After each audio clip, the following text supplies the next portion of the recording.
You're tuning into Black and White Sports on YouTube. The no-holds-barred truth on sports. The main event starts now. All right, Black and White Sports supporters. Well, we're going to talk about Caitlin Clark.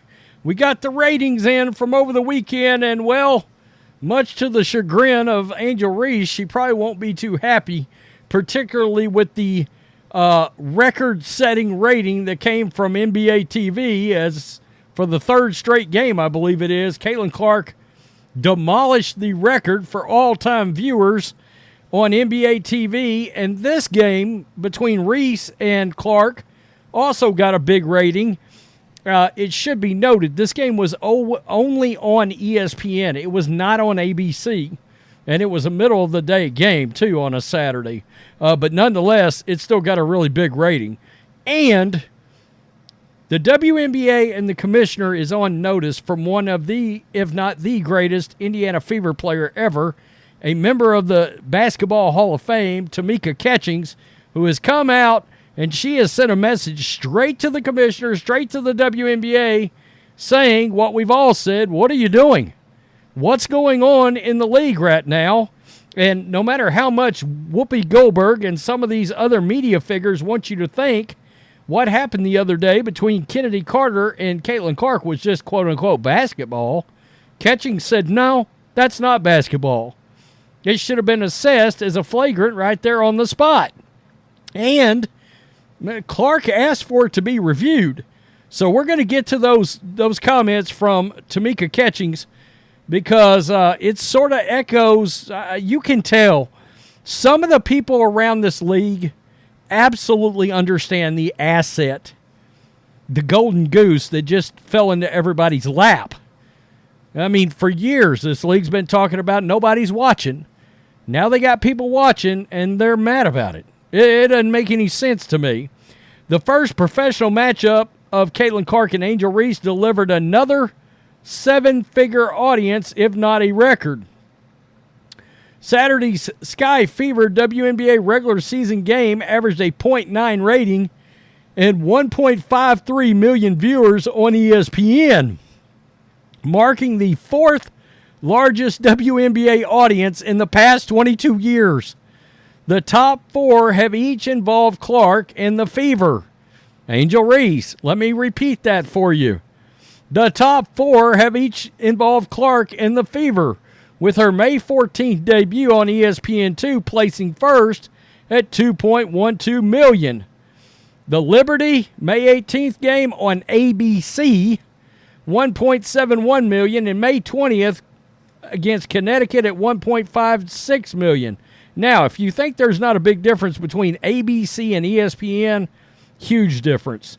114.8 million homes for ABC and 76 million for ESPN. And just for quick added context, NBA TV is only available in 37 million homes, which makes this record-setting performance by Caitlin Clark even more interesting.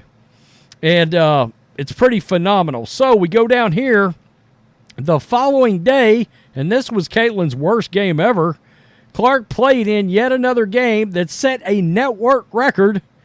The Fever Liberty averaged a .23 and 430,000 viewers on NBA TV. The most watched WNBA game ever on the network. Let me repeat that for the folks that, yeah, they're all doing it crowd. Nah, they're not. The most watched WNBA game ever on the network. By the way, on ION, they averaged a .25 and 389,000 for WNBA, quote, regional action, and a .23 for the Mercury and Lynx, 368,000. So, just to give you some perspective here, Caitlin Clark played on ION last week, okay? She drew 724,000 viewers. She doubled up both of these games in ratings. No, it's not everybody. It's not everybody that's moving the needle. Just like Pat McAfee said, just like we've been saying for 6 weeks, it's one chick. I mean, it's one chick. Caitlin Clark is the only one moving any needles around here. Tamika Catchings, you have to protect your players. I mean, the WNBA is in such peril of blowing this whole thing. People are tuning in, and here's the issue. All of these new viewers are coming in, and they're starting to believe that what transpired Saturday and what's also transpired, we've all watched these games, there's been blatant shots at Caitlin Clark throughout these games. It's almost every game has had a situation, all right? Or what you can tell is a little something extra towards Caitlin, a little animosity, a little hate. And people are seeing this, and people are now like, is this the WNBA product? And if you're Kathy Engelbert, you better, that's turning people away. There's already people talking about turning off the league, boycotting the league. They're like, is this what your players are like? Chennedy Carter knocked Caitlin Clark to the ground with a shoulder Saturday. There's been plenty of criticism connected to Carter's hard foul. There has been criticism of Chicago Sky teammate Angel Reese's reaction to the play when she jumped off the bench and appeared to celebrate it, and the general physicality that has greeted Clark, the number one pick, across 11 games. All right? We understand. She's the star. They're coming after her. We get that.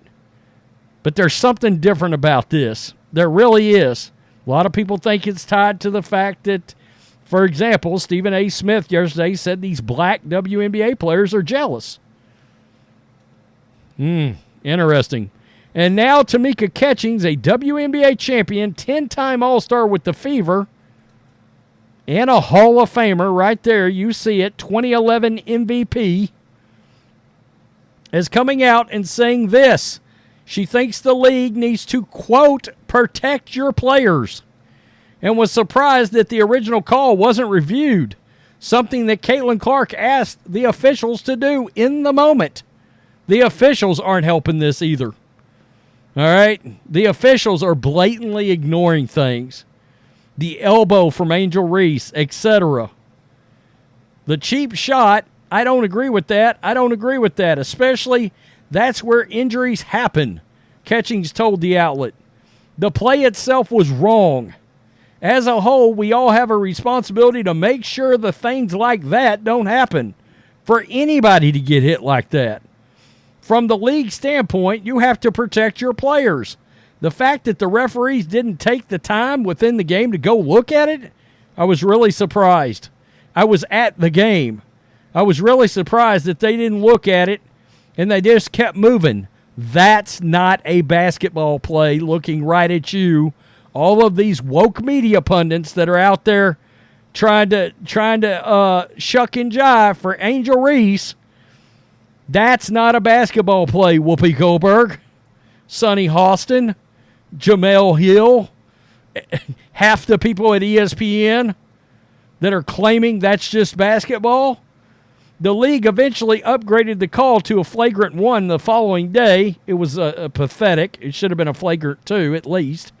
But the ESPN broadcast captured Clark asking the official to review it Saturday in the third of the Fever's win, the second of the season. By the way, just to really make the rest of the Wokes and Angel Reese uncomfortable, the narrative that Caitlin Clark is struggling, she got named WNBA Rookie of the Month. Not what Rookie of the Day or Rookie of the Week, but of the month. Her first month in the WNBA, coming straight off the NCAA tournament, a deep run, and then just hell of a mess of a schedule that they gave her to begin the season. Again, like I said earlier, I suspect she's going to start playing a little better as we go on here. Why? Well, she played yesterday. She doesn't have another game till Friday, and I think that's a big deal. It's nuts how many games this team has had to play, and against the 3 best teams in the league, the Sun, the Liberty, the Aces. There's been some tough games, some wars in there. Against the Sky, you saw that. That whole game was a physical gauntlet. I can't seem to find, when I went and looked, the massive ratings that Angel Reese has garnered this season. In fact, I think there's been one big rating other than Clark, and that was Asia Wilson and Becky Hammond. We all remember that story from a few days ago. Well, it just so happens Caitlin Clark led that game in as well. She was the game before it, so they had a lead in. She's got a hand in all of the big games this year. Funny how that works. Tell me what you think. I think Tamika Catchings is right. They better do something, because a lot of fans are starting to ask, is this the product? Is this what we got to watch? Middle America, the Bible Belt, a bunch of players just slugging it out there. Their little girls are watching these games. They're sitting down as families. Their popcorns, their Coca-Colas, and they're like, Kathy Engelbert, do you want your hero getting the shit beat out of her in front of a bunch of little kids that are watching all across the country? Do you want 500,000 viewership ratings, or do you want 1.5 to 2 million ratings? Because there's a massive difference in revenue between the two in a contract, in a television contract. I mean, a lot of difference. Maybe 100 million, maybe more. Tell me what you think, Black and White Sports supporters. I'm willing to trust a Tamika Catchings before I'm going to trust a Whoopi Goldberg, a Jamel Hill, of any of them wokes on ESPN. Peace. I'm out. Till next time. Thanks for watching the show. Be sure to like, comment, and subscribe. Be sure to tune in next time on Black and White Sports.